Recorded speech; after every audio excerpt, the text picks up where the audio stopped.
Harapan di hari Natal. Cerita pendek ini menceritakan tentang seorang wanita yang bernama Sarah. Ia adalah seorang istri yang mengalami kesedihan mendalam setelah kematian anaknya.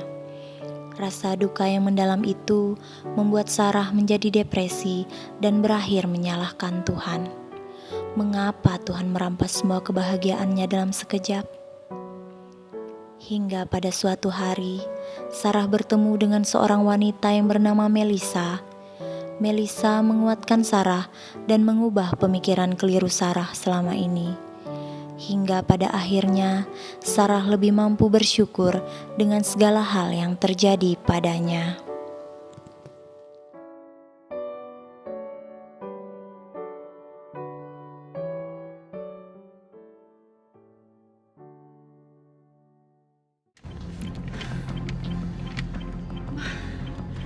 Cepat, Bah. Kepalaku pusing, Bah. Sesak juga, Bah.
Nanti minta tolong dipasangkan infus ya, Sus. Baik, dokter. Kalau kamu merasa lemas dan pusing, kamu baring aja dulu. Aku mau ngambil obat dulu ke bawah.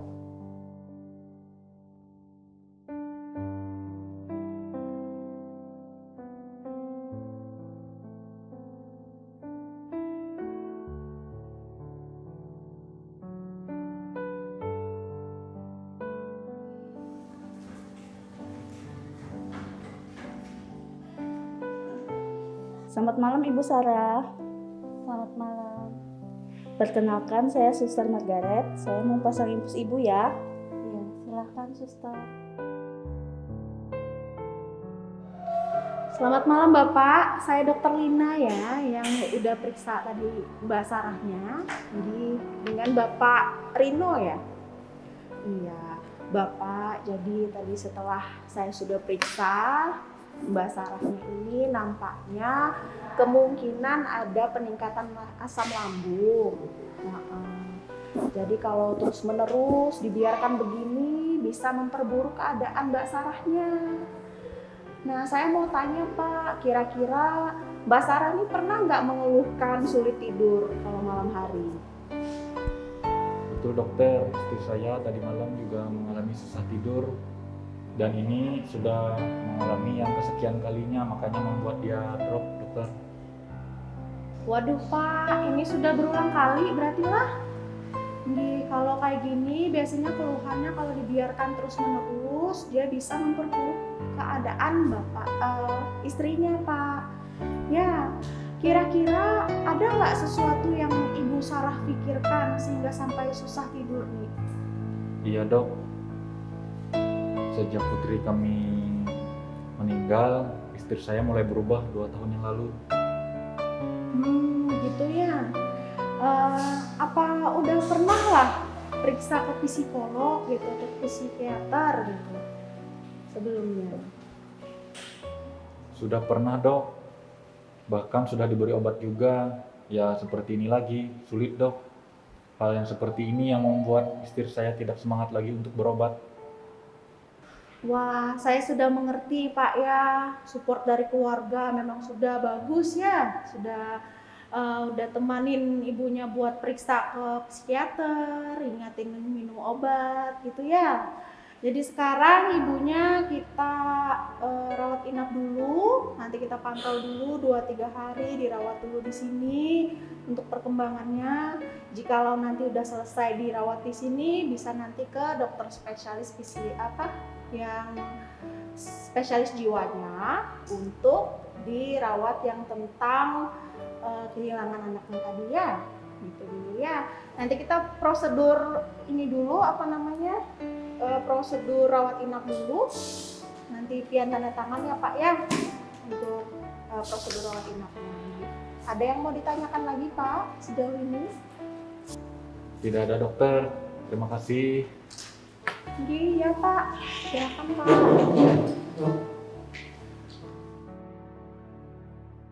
Mama bilanglah ke kita, resep awet mudanya apa, Mak? Ah, kalian ini macam-macam aja. Apa Mama terlihat masih muda? Iya masih muda, Mak. Anak-anakmu ini kan pengen juga cantik kayak Mama. Jangan Bener banyak nggak? makan gula kalian. Ini Mama bilangin kita gula, Mama. Ini baiknya kau minum tehnya tanpa gula. Tanpa gula. Mama masukin gula nggak tadi? Enggak. Oh iya sudah. Makanya keluar kau punya teh. Mama kapan datang dari Medan? Kan Mama rencananya mau cari Suami?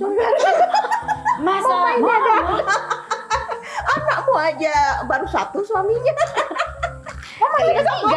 kalian ini macam-macam pula ngomongnya. Ini mana saudara kalian ini? Si abang ini mana? Dari tadi sudah kasih tahu ya kita kumpul di sini. Itu abang.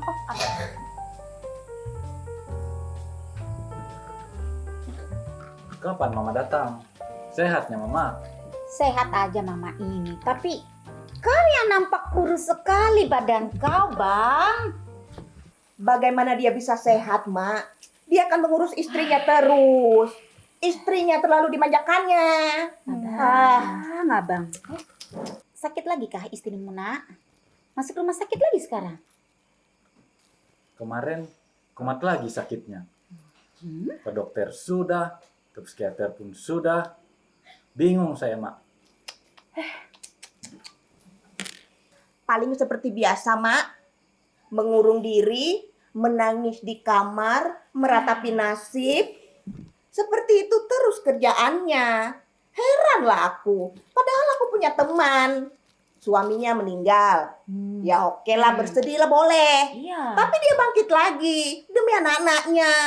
Itu bagus. Bukan seperti itu caranya. Aduh. Bang, istrimu ini. Bang, kalau bisa ajaklah istri abang. Lihatlah Mama jauh-jauh dari Medan sama Nina. Kalau istri abang gak ikut, kasihanlah mereka. Ya kan, Ma? Iya, aku kesini mau lihat menantu. Tapi malah dia sendiri yang datang. Iya, setuju. Abang anak tertua, laki-laki lah pula. Iya, Bang. Bilang sama istri abang, beri dia pengertian. Kalau dia tidak datang, apa kata orang? Bener, Mak? Jangan Mak, benar lah. Mama pengen kalian semua berkumpul. Mama kan sudah tua. Mana Semenjak dia menikah, dia jauh dari kita. Dia lupa sama kita saudaranya, Mak. Benar? Kurus kau Bang, kurus. Kurus. Tidak Tidak ada kurus, tampangmu Bang. kayak gini seperti dulu. adek kamu mau menikah, Bang? Bang, Duh, adek Cie yang mau nikah. tidak Bang deh. Bang, kapan Mbak Sarah datang Bang? Aku kangen Bang sama Mbak Sarah. Ya, Bang usahakan dulu lah, Dek. Baiklah Bang. Minumlah, Bang. Bang minum, Bang. Nanti Mama masak baru buat dia. Iya. Abang tambah kurus, tambah nggak kenal kamu, Bang.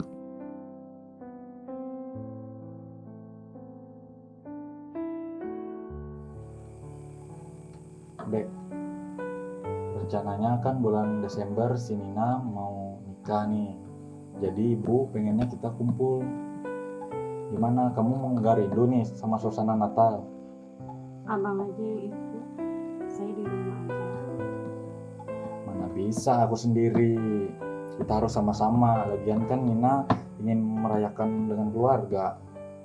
Enggak Bang, biarkan aku sendiri saja di rumah. Biar abang aja pergi kumpul dengan keluarga. Dek, kita harus buang kesedihan kita. Bagaimana jadinya kalau kita sedih terus-menerus? Saya percaya Tuhan punya rencana indah untuk kita. Abang tidak tahu bagaimana rasanya mengandung, melahirkan, lalu Tuhan mengambil semuanya, merampas semua kebahagiaanku. Hanya dalam 5 tahun, Bang, aku diberi kesempatan menjadi seorang ibu. Apa itu adil? Aku setia dengan Tuhan, ibadah memuji Tuhan. Tapi kenapa anakku diambil? Kamu pikir aku tidak bersedih atas kepergian Nadia? Kamu ibunya, aku ayahnya. Tapi bukan berarti kita harus larut dalam kesedihan. Terserah Abang. Bagiku, Natal tahun ini sama saja seperti sebelumnya, hampa tanpa adanya Nadia.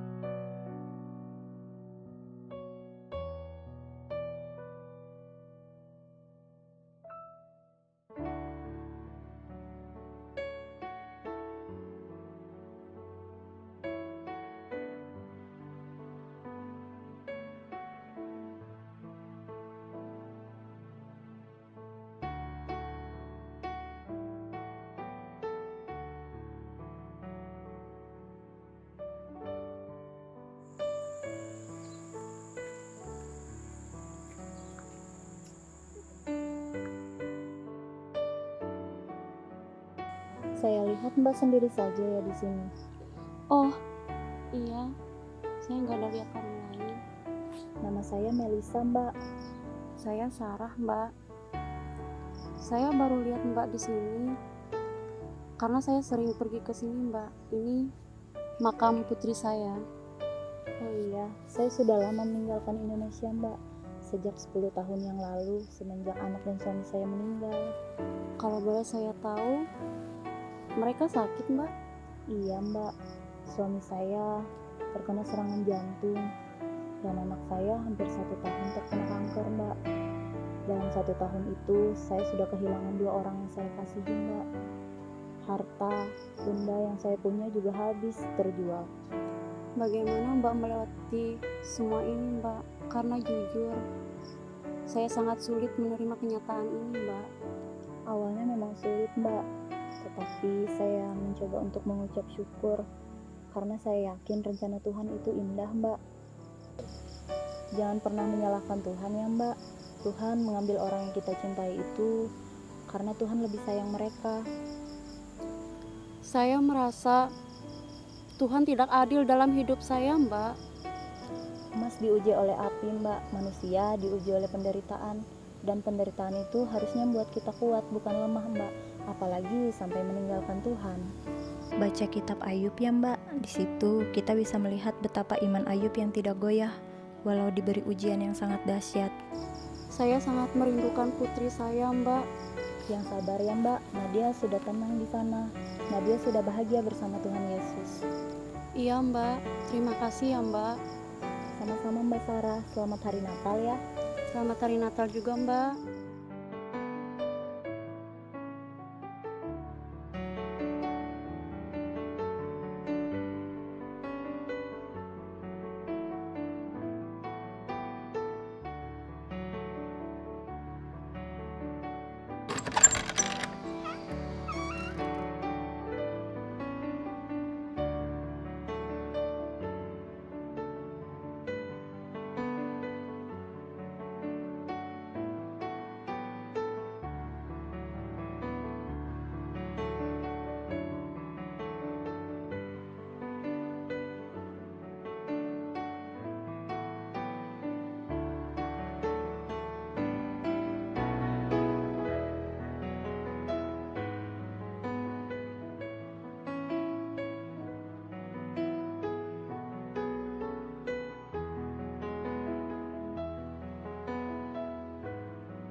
Bang.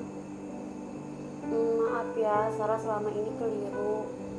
Natal tahun ini kita pulang ke kampung Abang ya. Kita merayakan Natal bersama keluarga di sana. Puji Tuhan, istriku sudah berubah. Terima kasih Tuhan Yesus. Dan karena diperingatkan dalam mimpi supaya jangan kembali kepada Herodes, maka pulanglah mereka ke negerinya melalui jalan lain. Matius 2 ayat 12. Pulanglah mereka ke negerinya melalui jalan lain. Dapat kita pahami juga secara rohani, sesudah bertemu dengan Yesus, kita tidak lagi menjalani hidup dengan cara yang lama, melainkan dengan cara yang baru dan menjadi manusia baru. Gambaran perjalanan orang Majus ini juga menjadi gambaran perjalanan umat Allah untuk datang dan bertemu dengan Tuhan Yesus. Seringkali dalam kehidupan ini kita menyalahkan Tuhan atas segala kekecewaan, kegagalan, kehilangan segala hal dalam hidup kita. Tanpa kita sadari, Tuhan punya rencana indah atas hidup kita. Begitu banyak pergumulan yang harus kita lewati, duka cita, kesusahan, rintangan dalam perjalanan hidup kita. Percayalah bahwa Tuhan senantiasa menyertai dan menolong kita. Mari kita sama-sama belajar bahwa Tuhan akan selalu menyertai kita ketika kita mau mencari Dia dengan sungguh. Tak ada satu kuasa atau rencana jahat apapun yang mampu memisahkan kita dari kasih Tuhan. Percayalah kepadanya dengan sungguh. Selamat Hari Natal.